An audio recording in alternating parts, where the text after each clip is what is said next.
পূর্বাঞ্চল প্রতিদিনে এই মুহূর্তে আপনাদের সাথে রয়েছি আমি শবনম। বিস্তারিত সংবাদের আগে প্রথমে দেখে নেব হেডলাইন্স।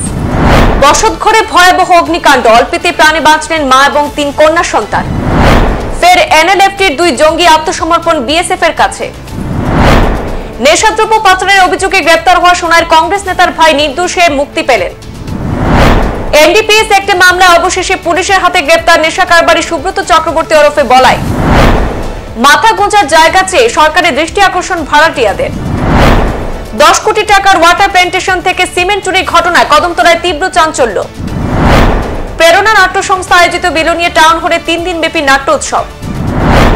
1229 নম্বর গঙ্গানগর এলপি স্কুলের অবসরপ্রাপ্ত প্রধান শিক্ষিকাকে সংবর্ধনা। কুমারঘাট কোঅপারেটিভের 64তম বার্ষিক সাধারণ সভা এবং 67তম প্রতিষ্ঠা দিবস উদযাপন। পাথারকান্দি কুর্তি তালিমুল কোরআন হাফিজিয়া এবং কারিয়ানা মাদ্রাসায় 32তম বার্ষিক জলসা সম্পন্ন।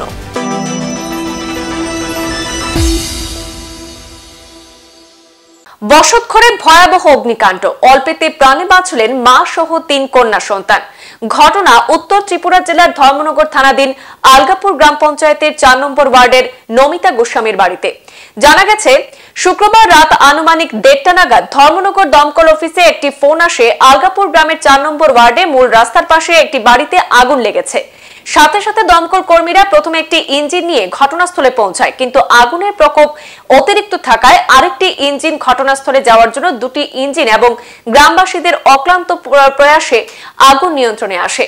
এদিকে বাড়ি মালিক নমিতা গোস্বামী কোনক্রমে তার 3টি কন্যা সন্তানকে নিয়ে ঘর থেকে বেরিয়ে প্রাণে বাঁচেন। বাকি সবকিছুই আগুনে পুড়ে ছাই হয়ে গেছে। তবে তিনি অভিযোগ করেছেন যে এই আগুন নাকি তার স্বামী বিপ্লব চক্রবর্তী লাগিয়েছে। তিনি স্বামীর সাথে থাকেন না, স্বামীর নির্যাতনের হাত থেকে বাঁচতে 3 মেয়েকে নিয়ে একা থাকেন।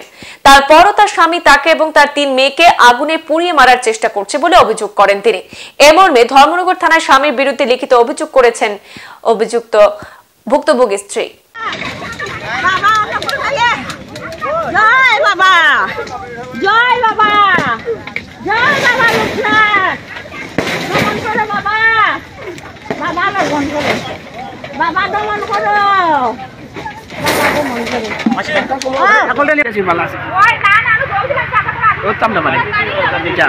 ফের এনএলএফটির 2 জঙ্গি আত্মসমর্পণ করেছে বিএসএফ এর কাছে। সংবাদে প্রকাশ শনিবার ধলাই জেলার ভারত বাংলা সীমান্তের ছামুনু থানাধীন আরসি নাথ এলাকায় 33 নম্বর ব্যাটালিয়ন বিএসএফ এর হাতে এনএলএফটির বিশ্বমোহন গোষ্ঠীর 2 জঙ্গি আত্মসমর্পণ করেছে। জানা গেছে, তাদের নাম প্রহরজয় ত্রিপুরা, বয়স 25 বছর এবং অপর জঙ্গি হলো দেবজয় ত্রিপুরা, বয়স 28। তাদের উভয়ের বাড়ি ধলাই জেলার লংতরাই ভ্যালির ছামুনু থানাধীন तालछोड़ा इलाका बोले बीएसएफ के डीआईजी सूत्रे जाना गया है। अभी उन्होंने हमारे पास सरेंडर किया है। इसे हमने बॉर्डर से लाया है, बांग्लादेश के बिल्कुल बॉर्डर से इसको हम लोग लेके आए हैं। और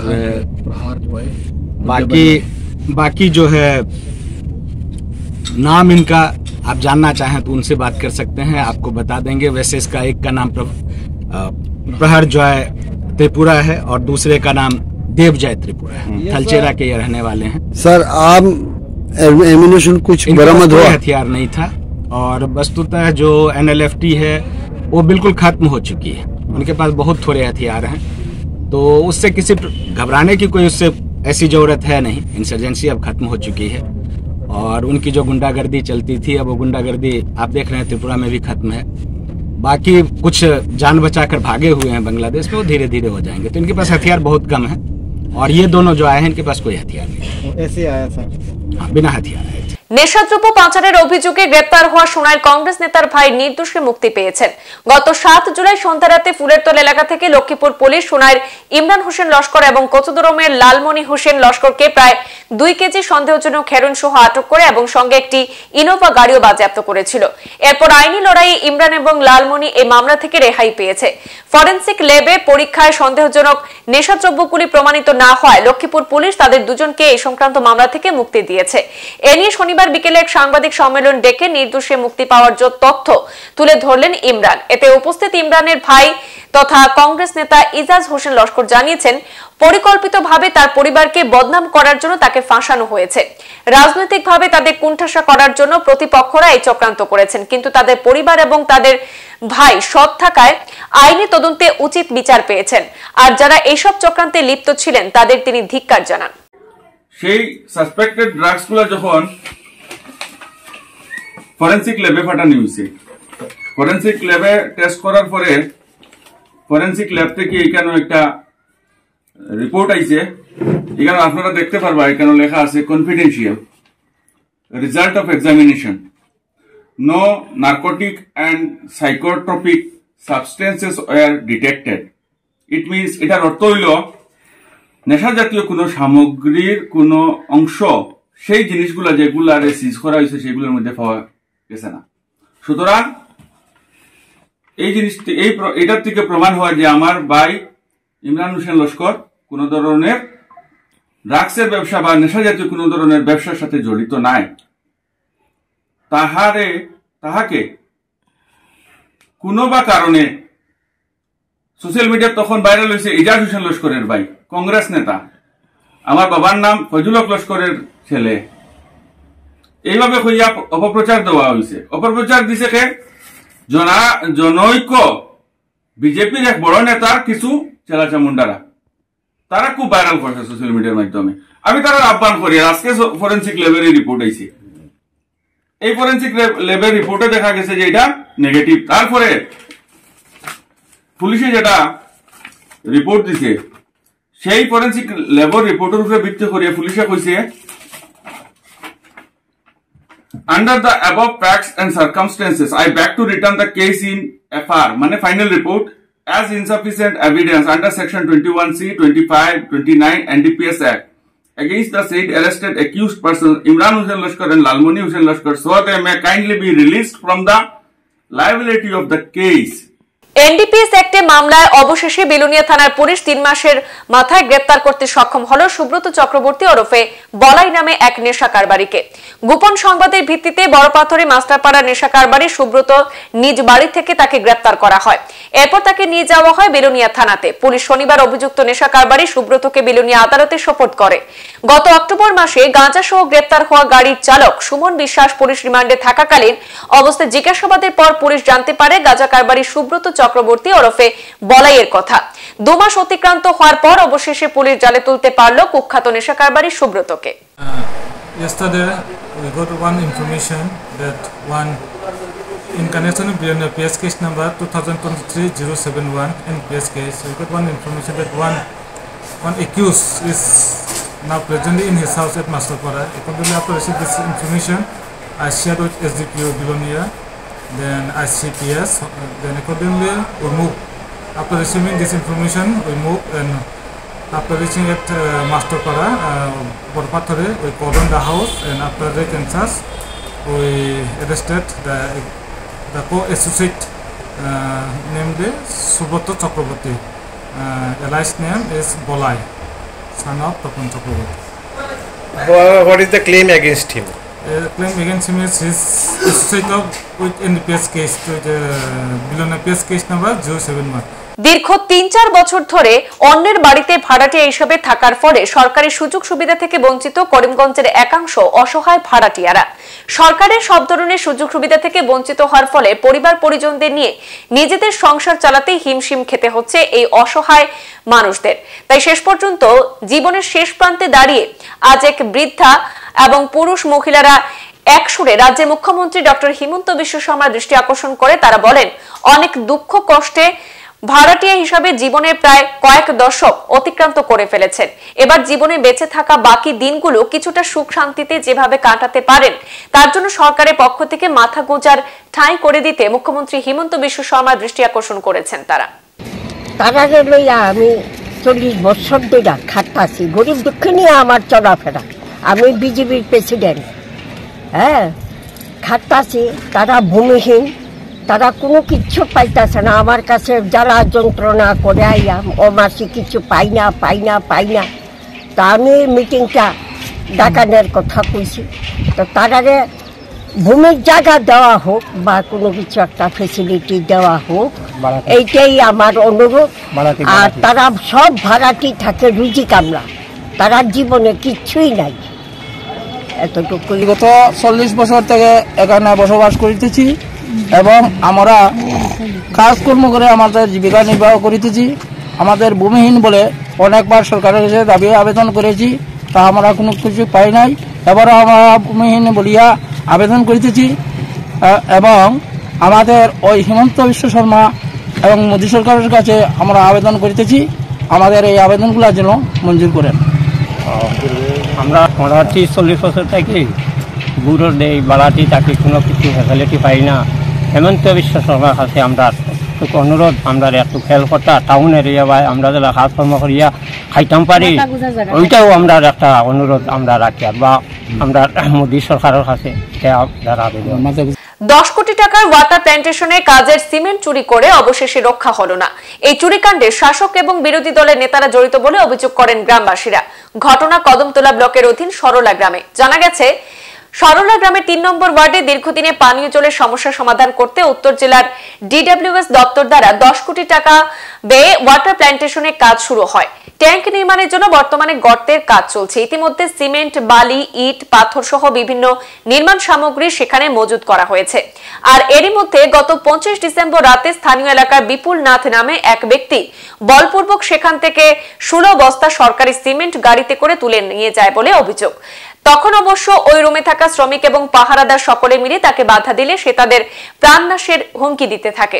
কাউকে এই বিষয়ে জানালে নাকি ধারালো অস্ত্র দিয়ে খুন করে ফেলবে বলে অভিযোগ করেন। এরপর ঘটনা চাউর হতেই খবর দেওয়া হয় কদমতলা থানায়। খবর পেয়ে থানায় দারোগা তপন দাস ঘটনাস্থলে ছুটে গিয়ে বিপুল নাথকে গ্রেপ্তার করে থানায় নিয়ে যান।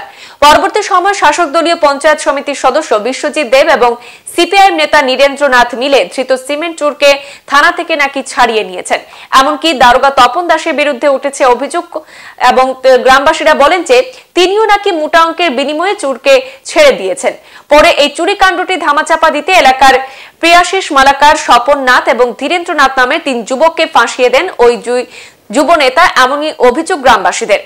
এমনকি নির্দোষ ওই 3 যুবককে বাঁচাতে 30,000 টাকা দাবি করে সিপিআইএম নেতা নীরেন্দ্রনাথ, এমনই অভিযোগ উঠেছে। এ নিয়ে গ্রামবাসীদের মধ্যে চরম ক্ষোভ বিরাজ করছে। প্রকল্প চলছে, সরকারি একটা জলের প্রকল্প, আমাদের ত্রিপুরা সরকারের প্রকল্প হিসাবে এখানে জলের প্রকল্প কাজ চলছে। সেখান থেকে 25 ডিসেম্বর রাত্রে অন্ধকারে কিছু সিমেন্ট চুরি হয়ে যায়। যিনি চুরি করেছেন তার নাম হচ্ছে বিপুল নাথ। উনি রাত্রের অন্ধকারে কিছু সিমেন্ট চুরি করে নিয়ে যাওয়ার সময় ওনাকে এলাকাবাসী হাতে নাতে ধরে এবং কদমতলা থানাতে তুলে দেয়। তুলে দেওয়ার পর এখান থেকে কিছু লোক জড়িত হয় এবং যার নাম হচ্ছে বিশুদেব, কদমতলা মণ্ডলের সদস্য এবং আমাদের পঞ্চায়েত সদস্য, এবং সিপিএমের কিছু লোকের সঙ্গে উনি জড়িত হয়ে উনি রফাদফা করে ওদেরকে থানা থেকে ছাড়িয়ে নিয়ে আসেন। এবং আমাদের দাবি হচ্ছে যে যারা চোর আছে তাদেরকে শাস্তি দেওয়া হোক এবং এই চোরের সঙ্গে সাধারণ ফ্যামিলির 3 জনের লোকের নাম দেওয়া হয়েছে যারা চুরিকাণ্ডে জড়িত ছিল না। ওদেরকে হ্যারাসমেন্ট করা হয়, ওদেরকে 30,000 টাকা দাবি করা হয়। এবং সরকারি যে প্রজেক্টটা চলছে, এখানে 10 কোটি টাকার প্রজেক্ট চলছে এবং সেখানে কাজটা হোক, সেটা আমরা সমর্থনে আছি। আমাদের এলাকাবাসীর উপকৃত হবে এই জলের যখন সমস্যা মিটবে, কারণ সরস্পুরে অনেক জলের সমস্যা চলছে।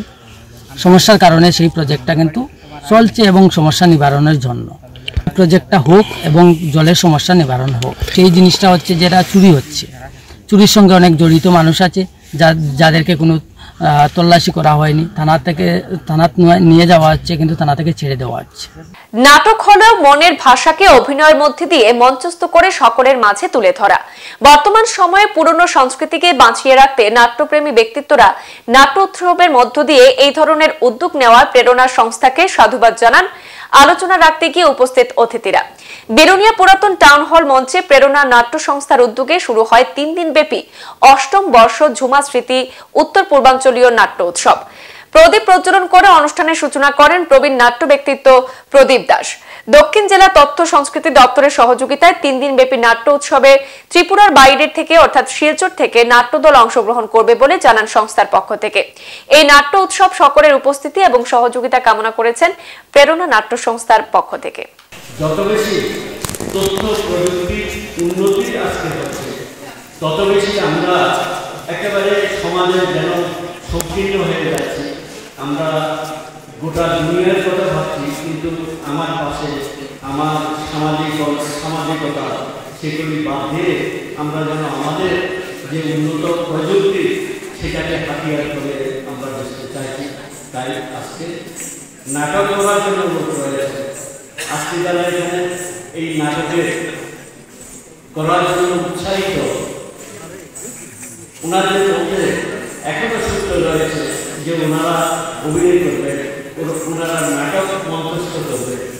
সোনাই শিক্ষাখণ্ডের অধীন পূর্ব ধলাই ভুবন হিল জিপির 1229 নম্বর গঙ্গানগর এলপি স্কুলের অবসরপ্রাপ্ত প্রধান শিক্ষিকা যশোমতী শুক্লবৈদ্যকে স্কুলের শিক্ষক শিক্ষিকা সহ ছাত্রছাত্রীদের পক্ষ থেকে সংবর্ধনা প্রদান করা হয়। শনিবার স্কুলে এক ভাবগম্ভীর পরিবেশে অনুষ্ঠিত সভায় মানপত্র সহ বিভিন্ন উপহার সামগ্রী দিয়ে প্রধান শিক্ষিকা যশোমতী শুক্লবৈদ্যকে সংবর্ধনা প্রদান করা হয়। এদিন প্রাক্তন শিক্ষক নদিয়া চাঁদ শুক্লবৈদ্যের পৌরোহিত্যে অনুষ্ঠিত বিদায় সংবর্ধনা সভায় অবসরপ্রাপ্ত শিক্ষিকার কর্মজীবনের বিভিন্ন দিক এবং অবসরকালীন সময়ে তার সুস্বাস্থ্য কামনা করে বক্তব্য রাখেন শিক্ষক শিক্ষিকারা। চাকরি করার পর আমার প্রথম অ্যাপয়েন্টমেন্ট হয়েছিল 652 নম্বর ছোট সালুঙ্গা ফরেস্ট ভিলেজ স্কুলে। লাগতো এই পালুঙ্গার থেকে কাবগঞ্জ নেমে আবার কাবগঞ্জ থেকে দলাই বাসে উঠে আবার কাটাখাল নেমে কাটাখাল থেকে পালই পর্যন্ত রিক্সায় যাওয়া, এরপর চা বাগানের ভিতর দিয়ে প্রায় 3 কিলোমিটার হেঁটে যেত। আবার আমি শালগঙ্গাতে গেলাম। শালগঙ্গাতে যাওয়ার পর সেখানে জয়রাম স্কুল কয়েকদিন থাকার পর আবার শালগঙ্গা উদারবন শাহবাগ স্কুল থেকে তারপর আবার আমি ছোট শালগঙ্গা ফরেস্ট ভিলেজ স্কুলে যাই। সেখানে যাওয়ার পর সেখান থেকে আর আমার হাঁটা সহ্য হচ্ছে না। তারপর আমি রঘুরাম স্কুলে ট্রান্সফার নিলাম। নাম এখান থেকে ট্রান্সফার হয়ে যেতে হবে। শনিবার কুমারঘাট প্রাইমারি কোঅপারেটিভ মার্কেটিং সোসাইটির উদ্যোগে কুমারঘাট কোঅপারেটিভ এর কনফারেন্স হলে 64তম বার্ষিক সাধারণ সভা তৎসঙ্গে 67তম প্রতিষ্ঠা দিবস উদযাপন করা হয়। এক কর্মসূচির মধ্য দিয়ে এদিন অনুষ্ঠানের প্রদীপ প্রজ্বলনের মধ্য দিয়ে অনুষ্ঠানের শুভ সূচনা করেন ত্রিপুরা সরকারের সমবায় মন্ত্রী শুক্লাচরণ নোয়াতিয়া ছাড়াও স্থানীয় বিধায়ক ভগবান চন্দ্র দাস। এদিন সমবায় মন্ত্রী প্রথমে এসে কুমারঘাট প্রাইমারি মার্কেটিং কোঅপারেটিভ সোসাইটির অফিসের সামনে সমবায় পতাকা উত্তোলন করেন। তারপর মন্ত্রী কুমারঘাট প্রাইমারি মার্কেটিং কোঅপারেটিভ সোসাইটির অফিসের বিভিন্ন কাজগুলি পরিদর্শন করে দেখেন এবং মহকুমা সমবায় অফিস পরিদর্শন করেন। বক্তব্য দিতে গিয়ে Kumarghat primary cooperative marketing society বিগত এবং বর্তমান প্রেক্ষাপটগুলি নিয়ে আলোচনা করেন। পাশাপাশি বর্তমান কেন্দ্র ও রাজ্য সরকারের সমবায় দপ্তরের বিভিন্ন উন্নয়নমূলক কাজগুলি তুলে ধরেন। আগামী দিনে সমবায়ের মাধ্যমে বেকারদের কিভাবে কর্মসংস্থানে স্বাবলম্বী করা যায় সেই বিষয়ে আলোচনা করেন। আজকে তারা বুঝে গেছে যে আজকে সমবায় সমিতি আজকে আমাদের হাতে কন্ট্রোলে নেই। মানুষ কিসের জন্য সংগ্রাম করে, বিগত দিনের সংগ্রামটা আমরা দেখতে পাই। কিসের সংগ্রাম? এই সমবায় সমিতিকে সঙ্গে নিয়ে কিসের সংগ্রাম ছিল বিগত দিনে? শুধু রাজনৈতিক লাভের জন্য সংগ্রাম। আর আজকে দিনে দাঁড়িয়ে আমাদের সরকার পরিবর্তন হওয়ার পরে আজকে সমবায় সমিতি বিনা আন্দোলন ছাড়াই, এবং এই সমবায় সমিতির একটা আন্দোলন, একটি উদ্দেশ্য, সেটা হচ্ছে যে অর্থনৈতিক গ্রাম অঞ্চলে বা গ্রামীণ এলাকায় অর্থনৈতিক সামাজিকগতভাবে উন্নত করা এবং ডেভেলপমেন্ট করা এবং মানুষকে আরো অর্থনৈতিক শক্তিশালী করা, সেটা হচ্ছে আজকে দিনে দাঁড়িয়ে ডেভেলপমেন্টের উদ্দেশ্য। এই আগামী দিনে আমাদের সেটাই পরিকল্পনা থাকবে। আজকে আমার এই কুমারঘাট প্রাইমারি মার্কেটিং মাননীয় চেয়ারম্যান সাহেব উনি বিস্তারিত ব্যাখ্যা করছেন। পাথারকান্দি বিধানসভার বাজারিছড়া থানাধীন আসাম ত্রিপুরা সীমান্তবর্তী কুর্তি তালিমুল কোরআন হাফিজিয়া ও কারিয়ানা মাদ্রাসার 32তম বার্ষিক জলসা অনুষ্ঠিত হয় গতকাল। এদিনে উক্ত জলসার প্রধান অতিথি হিসাবে উপস্থিত ছিলেন উত্তর পূর্ব বিশিষ্ট ইসলামিক পণ্ডিত তথা শান্তি মিশনের চেয়ারম্যান হযরত মাওলানা আহমদ সাইদ গোবিন্দপুরী। তিনি তার বক্তব্যে বলেন, সমাজে শান্তি প্রতিষ্ঠায় কোরআন সুন্নাহর বিধান বাস্তবায়নের বিকল্প নেই। পৃথিবীর এই সুন্দর জীবন ব্যবস্থায় যারাই দাঙ্গা হাঙ্গামা অশান্তি তথা ফাসাদ সৃষ্টি করবে তারাই হবে চরম ক্ষতিগ্রস্ত। বিশ্বের কোন ধর্মগ্রন্থের মধ্যে হিংসা বিদ্বেষের স্থান নেই। সৃষ্টিকর্তা মানুষকে পৃথিবীর শ্রেষ্ঠ জীব হিসাবে পরিচয় দিয়েছেন। তাই মানুষে মানুষে হানাহানি দাঙ্গা হাঙ্গামা ইত্যাদি কাম্য নয়। জনতাকে অস্বস্তিতে রাখলে দেশ এবং দেশের উন্নতি সাধন সম্ভব নয়। শুক্রবার আসাম ত্রিপুরা সীমান্তবর্তী কুর্তি তালিমুল কোরআন হাফিজিয়া ও কারিয়ানা মাদ্রাসা 32তম বার্ষিক জলসার প্রধান অতিথির বক্তব্যে এই কথাগুলি বলেন উত্তর পূর্ব বিশিষ্ট ইসলামিক পণ্ডিত তথা শান্তি মিশনের চেয়ারম্যান হযরত মাওলানা আহমদ সাইদ গোবিন্দপুরী।